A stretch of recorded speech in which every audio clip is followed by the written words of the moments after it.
जय श्री राधे कृष्णा। आज वैशाख मास की कथा में सुनिए 5वें और 6वें अध्याय की कथा।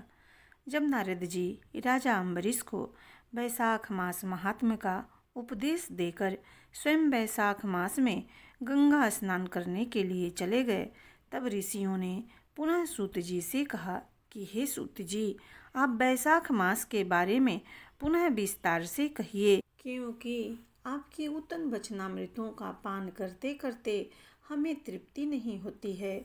सूत जी बोले कि हे ऋषियों, इस विषय में एक प्राचीन इतिहास कहा करते हैं, जिसमें एक ब्राह्मण और महात्मा धर्मराज के संवाद का वर्णन है। ब्राह्मण ने पूछा, धर्मराज, धर्म और अधर्म के निर्णय में आप सबके लिए प्राण स्वरूप हैं, अतः बताइए, मनुष्य किस कर्म से नरक में पड़ते हैं तथा किस कर्म के अनुष्ठान से वे स्वर्ग में जाते हैं। कृपा करके आप इन बातों का वर्णन कीजिए। यमराज बोले, ब्राह्मण, जो मनुष्य मन, वाणी तथा क्रिया द्वारा और श्री विष्णु भक्ति से रहित हैं, जो ब्रह्मा, शिव तथा विष्णु को भेद बुद्धि से देखते हैं, जिनके हृदय में विष्णु विद्या से विरक्ति है, जो दूसरों के खेत, जीविका, धन, प्रीति तथा आशा का उच्छेद करते हैं, वे नरकों में जाते हैं। जो मूर्ख जीविका का कष्ट भोगने वाले ब्राह्मणों को भोजन की इच्छा से दरवाजे पर आते देख उनकी परीक्षा करने लगता है, उन्हें तुरंत भोजन नहीं देता, उसे नरक का अतिथि समझना चाहिए।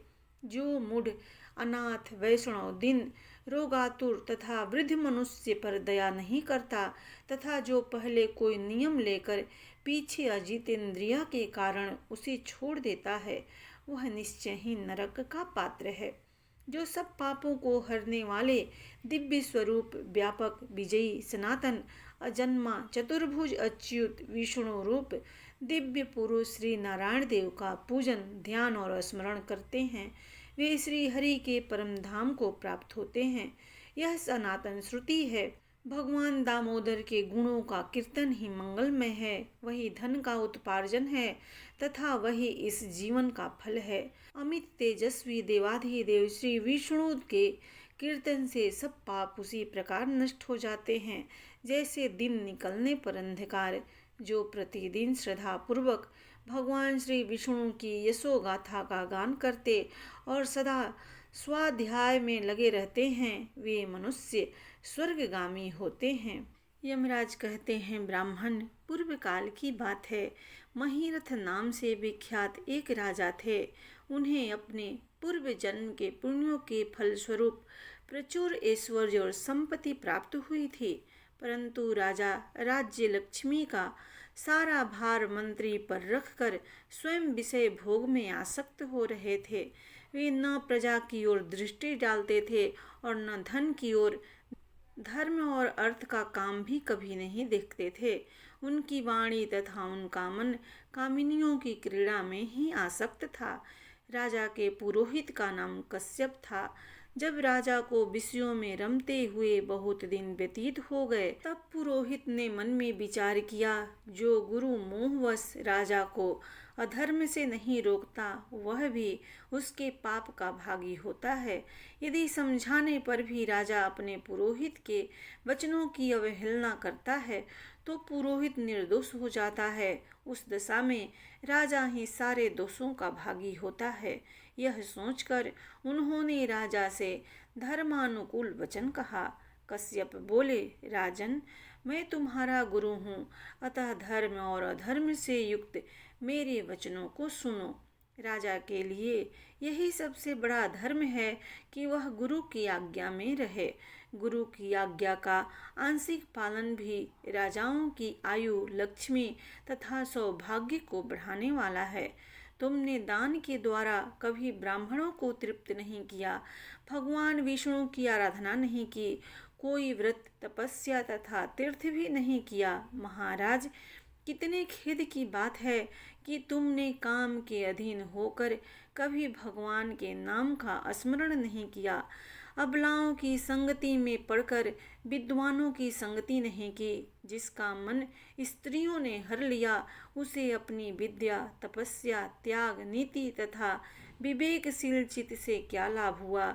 एकमात्र धर्म ही सबसे महान और श्रेष्ठ है, जो मृत्यु के बाद भी साथ जाता है। शरीर के उपभोग में आने वाली अन्य जितनी वस्तुएं हैं, वे सब यही नष्ट हो जाती है। धर्म की सहायता से ही मनुष्य दुर्गति से पार होता है। राजेंद्र, क्या तुम नहीं जानते, मनुष्यों के जीवन का विलास जल की उताल तरंगों के समान चंचल एवं अनित्य है। जिनके लिए विनय ही पगड़ी और मुकुट है, सत्य और धर्म ही कुंडल है तथा त्याग ही कंगन है, उन्हें जड़ आभूषणों की क्या आवश्यकता है। मनुष्य के निर्जीव शरीर को ढीली और काठ के समान पृथ्वी पर फेंक उनके बंधु बांधव मुंह फेर कर चल देते हैं। केवल धर्म ही उसके पीछे पीछे जाता है। सब कुछ जा रहा है, आयु प्रतिदिन क्षीण हो रही है तथा यह जीवन भी लुप्त होता जा रहा है। ऐसी अवस्था में तुम उठकर भागते क्यों नहीं। स्त्री, पुत्र आदि कुटुंब, शरीर तथा द्रव्य संग्रह, ये सब पराये हैं, अनित्य हैं, किंतु पुण्य और पाप अपने हैं। जब एक दिन सब कुछ छोड़कर तुम्हें विवशता पूर्वक जाना ही है, तो तुम अनर्थ में फंसकर अपने धर्म का अनुष्ठान क्यों नहीं करते। मरने के बाद उस दुर्गम पथ पर अकेले कैसे जा सकोगे, जहाँ न ठहरने के लिए स्थान, न खाने योग्य अन्न, न पानी, न राह खर्च और न राह बताने वाला कोई गुरु ही है। यहाँ से प्रस्थान करने के बाद तुम्हारे पीछे कुछ भी नहीं जाएगा, केवल पाप और पुण्य जाते समय तुम्हारे पीछे पीछे जाएंगे। अतः अब तुम आलस्य छोड़कर वेदों तथा स्मृतियों में बताए हुए देश और कुल के अनुरूप हितकारक कर्म का अनुष्ठान करो। धर्म मूलक सदाचार का सेवन करो। अर्थ और काम आदि भी यदि धर्म से रहित हों तो उनका परित्याग कर देना चाहिए। दिन रात इंद्रिय विजय रूपी योग का अनुष्ठान करना चाहिए, क्योंकि जितेंद्रिय राजा ही प्रजा को अपने वश में रख सकता है। लक्ष्मी अत्यंत प्रगल्भ रमणी के कटाक्ष के समान चंचल होती है। विनय रूपी गुण धारण करने से ही वह राजाओं के पास दीर्घ काल तक ठहरती है। जो अत्यंत कामी और घमंडी हैं, जिनका सारा कार्य बिना विचारे ही होता है, उन मूढ़ चेता राजाओं की संपत्ति उनकी आयु के साथ ही नष्ट हो जाती है। व्यसन और मृत्यु, इनमें व्यसन को ही कष्टदायक बताया गया है। व्यसन में पड़े हुए राजा की अधोगति होती है, और जो व्यसन से दूर रहता है वह स्वर्ग लोक में जाता है। व्यसन और दुख विशेषतः काम से ही उत्पन्न होते हैं, अतः काम का परित्याग करो। पापों में फंस जाने पर वैभव एवं भोग स्थिर नहीं रहते, वे शीघ्र ही नष्ट हो जाते हैं। चलते, रुकते, जागते और सोते समय भी जिसका चित्त विचार में संलग्न नहीं रहता, वह जीते जी भी मरे हुए के ही तुल्य हैं। विद्वान पुरुष विषय चिंता छोड़कर समतापूर्ण, स्थिर एवं व्यवहारिक युक्ति से परमार्थ का साधन करते हैं। जीव का चित्त बालक की भांति चपल होता है, अतः उससे बलपूर्वक काम लेना चाहिए। राजन, धर्म के तत्वदर्शी वृद्ध पुरुषों की बुद्धि का सहारा ले परा बुद्धि के द्वारा अपने कुपथगामी चित्त को वश में करना चाहिए। लौकिक धर्म, मित्र, भाई, बंधु, हाथ पैरों का चलाना, देशांतर में जाना, शरीर से क्लेश उठाना तथा तीर्थ के लिए यत्न करना आदि कोई भी परम पद की प्राप्ति में सहायता नहीं कर सकते। केवल परमात्मा में मन लगाकर उनका नाम जप करने से ही उस पद की प्राप्ति होती है। इसलिए राजन, विद्वान पुरुष को उचित है कि वह विषयों में प्रवृत्त हुए चित्त को रोकने के लिए यत्न करें। यत्न से वह अवश्य ही वश में हो जाता है।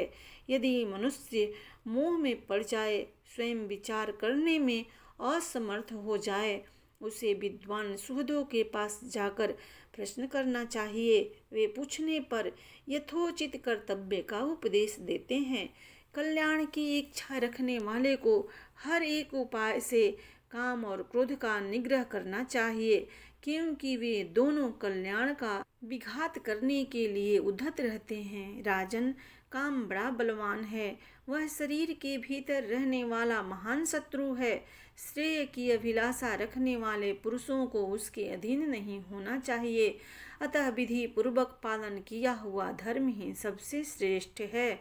इसलिए तुम धैर्य धारण करके धर्म का ही आचरण करो। यह श्वास बड़ा चंचल है, जीवन उसी के अधीन है। ऐसी स्थिति में भी कौन मनुष्य धर्म के आचरण में विलंब करेगा। राजन, जो वृद्धा अवस्था को प्राप्त हो चुका है, उसका चित्त भी इन निषिद्ध विषयों की ओर से नहीं हटता। हाय, यह कितने शोक की बात है पृथ्वीनाथ। इस काम के मुंह में पड़कर तुम अपनी सारी उम्र व्यर्थ बिता दी। अब भी तो अपने हित साधन में लगो। राजन, तुम्हारे लिए सर्वोत्तम हित की बात कहता हूँ, क्योंकि मैं तुम्हारा पुरोहित और तुम्हारे भले बुरे कर्मों का भागी हूँ। मुनीश्वरों ने ब्रह्म हत्या, सुरापान, चोरी, गुरु पत्नी गमन आदि महापातक बताए हैं। उनमें से मनुष्यों द्वारा मन, वाणी और शरीर से भी किए हुए जो पाप हैं, उन्हें बैसाख मास नष्ट कर देता है। जैसे सूरज अंधकार का नाश करता है, उसी प्रकार बैसाख मास पाप रूपी महान अंधकार को सर्वथा नष्ट कर डालता है। इसलिए तुम विधि पूर्वक बैसाख व्रत का पालन करो। राजन, मनुष्य बैसाख मास की विधि के अनुष्ठान द्वारा होने वाले पुण्य के प्रभाव से जन्म भर के किए हुए घोर पापों का परित्याग करके परम धाम को प्राप्त होता है। इसीलिए महाराज, तुम भी इस बैसाख मास में प्रातः स्नान करके विधि पूर्वक भगवान मधुसूदन की पूजा करो। जिस प्रकार कूटने छाटने की क्रिया से चावल की भूसी छूट जाती है, मांजने से तांबे की कालिख मिट जाती है, उसी प्रकार शुभ कर्म का अनुष्ठान करने से पुरुष के अंतःकरण का मल धुल जाता है। राजा ने कहा, सौम्य स्वभाव वाले गुरुदेव, आपने मुझे वह अमृत पिलाया जिसकी उत्पत्ति समुद्र से नहीं हुआ है। आपका वचन संसार रूपी रोग का निवारण तथा दुर्व्यसनों से मुक्त कराने वाला द्रव्याभिन्न औषध है। आपने कृपा करके मुझे आज इस औषध का पान कराया है। विप्रवर, सत्य पुरुषों का समागम मनुष्यों को हर्ष प्रदान करने वाली, उनके पाप को दूर करने वाली तथा जरा मृत्यु का अपहरण करने वाली संजीवनी बूटी है। इस पृथ्वी पर जो जो मनोरथ दुर्लभ है, वे सब यहाँ साधु पुरुषों के संग से प्राप्त हो जाते हैं। जो पापों का अपहरण करने वाली सत्संग की गंगा में स्नान कर चुका है, उसे दान, तीर्थ सेवन, तपस्या तथा यज्ञ करने की क्या आवश्यकता है। प्रभो, आज के पहले मेरे मन में जो जो भाव उठते थे, वे सब केवल काम सुख के प्रति लोभ उत्पन्न करने वाले थे, परंतु आज आपके दर्शन से तथा वचन सुनने से उनमें विपरीत भाव आ गया। मूर्ख मनुष्य एक जन्म के सुख के लिए हजारों जन्मों का सुख नष्ट करता है, और विद्वान पुरुष एक जन्म से हजारों जन्म बना लेता है। हाय हाय, कितने खेद की बात है कि मुझ मूर्ख ने अपने मन को सदा काम जनित रस के आस्वादन सुख में ही फंसाए रखने के कारण कभी कुछ भी आत्म कल्याण का कार्य नहीं किया। अहो, मेरे मन का कैसा मोह है, जिससे मैंने स्त्रियों के फेर में पड़कर अपनी आत्मा को घोर विपत्ति में डाल दिया, जिसका भविष्य अत्यंत दुखमय है तथा जिसे पार पाना बहुत कठिन है। भगवान, आपने स्वतः संतुष्ट होकर अपनी वाणी से आज मुझे मेरी स्थिति का बोध करा दिया। अब उपदेश देकर मेरा उद्धार कीजिए। पूर्व जन्म में मैंने कोई पुण्य किया था, जिससे आपने मुझे बोध कराया है। आपके चरणों की धूलि से आज मैं पवित्र हो गया। वक्ताओं में श्रेष्ठ, अब आप मुझे बैसाख मास की विधि बताइए। कश्यप जी बोले, राजन, बुद्धिमान पुरुष को चाहिए कि वह बिना पूछे अथवा अन्यायपूर्वक पूछने पर भी किसी को उपदेश न दें। लोक में जानते हुए भी जड़वत अनजान की भांति आचरण करें। परंतु विद्वानों, शिष्यों, पुत्रों तथा श्रद्धालु पुरुषों को उनके हित की बात कृपा पूर्वक बिना पूछे ही बतानी चाहिए। राजन, इस समय तुम्हारा मन धर्म में स्थित हुआ है, अतः तुम्हें वैशाख स्नान के उत्तम व्रत का पालन कराऊंगा। तदंतर पुरोहित कश्यप ने राजा महिरथ से वैशाख मास में स्नान, दान और पूजन कराया। शास्त्र में वैशाख स्नान की जैसी विधि उन्होंने देखी थी, उसका पूरा पूरा पालन कराया। राजा महिरथ ने भी गुरु की प्रेरणा से उस समय विधि पूर्वक सब नियमों का पालन किया तथा माधव मास का जो जो विधान उन्होंने बताया वह सब आदर पूर्वक सुना। उन नृप श्रेष्ठ ने प्रातः काल स्नान करके भक्ति भाव के साथ पाद्य और अर्घ्य आदि देकर श्री हरि का पूजन किया तथा नैवेद्य भोग लगाया। यमराज कहते हैं, ब्राह्मण, तत्पश्चात राजा के ऊपर काल की दृष्टि पड़ी। अधिक मात्रा में रति का सेवन करने से उन्हें क्षय का रोग हो गया था। इससे उनका शरीर अत्यंत दुर्बल हो गया। अंतो गत्वा उनकी मृत्यु हो गई। उस समय मेरे तथा भगवान विष्णु के दूत भी उन्हें लेने पहुँचे। विष्णु दूतों ने तो ये राजा धर्मात्मा हैं यो कहकर मेरे सेवकों को डांटा और स्वयं राजा को विमान पर बैठाकर वे वैकुंठ लोक में ले गए। वैशाख मास में प्रातः काल स्नान करने से राजा का पातक नष्ट हो चुका था। भगवान विष्णु के दूत अत्यंत चतुर होते हैं। वे भगवान की आज्ञा के अनुसार राजा महिरथ को नरक मार्ग के निकट से ले चले। जाते जाते राजा ने नरक में पकाए जाने के कारण घोर चित्कार करने वाले नारकीय जीवों का आर्तनाद सुना। कड़ाह में डालकर औंटाए जाने वाले पापियों का क्रंदन बड़ा भयंकर था। सुनकर राजा को बड़ा विस्मय हुआ। वे अत्यंत दुखी होकर दूतों से बोले, जीवों के कहारने की यह भयंकर आवाज़ क्यों सुनाई दे रही है? इसके क्या कारण हैं? आप लोग सब बातें मुझे बताने की कृपा करें। विष्णु दूत बोले, जिन प्राणियों ने धर्म की मर्यादा का परित्याग किया है वे पापाचारी एवं पुण्यहीन हैं। वे तामिश्रित आदि भयंकर नरकों में डाले गए हैं। पापी मनुष्य प्राण त्याग के पश्चात यमलोक के मार्ग में आकर भयानक दुख भोगते हैं। यमराज के भयंकर दूत उन्हें इधर उधर घसीटते हैं और वे अंधकार में गिर पड़ते हैं। उन्हें आग में जलाया जाता है। उनके शरीर में कांटे चुभाए जाते हैं। उनको वारी से चीरा जाता है तथा वे भूख प्यास से पीड़ित रहते हैं। पीप और रक्त की दुर्गंध के कारण उन्हें बार बार मूर्छा आ जाती है। कहीं वे खौलते हुए तेल में औंटाए जाते हैं, कहीं उन पर मुसलों की मार पड़ती है और कहीं तपाए हुए लोहे की शिलाओं पर डालकर उन्हें पकाया जाता है। कहीं बमन, कहीं पीप और कहीं रक्त उन्हें खाने को मिलता है। मुर्दों की दुर्गंध से भरे हुए करोड़ों नरक हैं, जहाँ सरपत्र वन है, शिलापात के स्थान है, जहाँ पापी शिलाओं पर पटके जाते हैं। वहाँ समतल भूमि भी आग से तपी होती है। इसके सिवा गरम लोहे के खौलते हुए तेल, मैदा के तपे हुए स्तंभ तथा कूटसालमली नाम के भी नरक हैं। छुरे, कांटे, कील और उग्र ज्वाला के कारण क्षोभ एवं भय उत्पन्न करने वाले बहुत से नरक हैं। कहीं तपी हुई वैतरणी नदी है, कहीं पीप से भरे हुए अनेकों कुंड हैं। इन सब में पृथक पृथक पापियों को डाला जाता है। कुछ नरक ऐसे हैं जो जंगल के रूप में हैं। वहाँ पत्ते तलवार के धार के समान तीखे हैं, इसी से उसे आसी पत्र वन कहते हैं। वहाँ प्रवेश करते ही नर नारियों के शरीर कटने और छिलने लगते हैं। कितने ही नरक घोर अंधकार तथा आग की लपटों के कारण अत्यंत दारुण प्रतीत होते हैं। इनमें बार बार यातना भोगने के कारण पापी जीव नाना प्रकार के स्वरों में रोते और विलाप करते रहते हैं। राजन, इस प्रकार ये शास्त्र विरुद्ध कर्म करने वाले पापी जीव कराहते हुए नरक यातना का कष्ट भोग रहे हैं।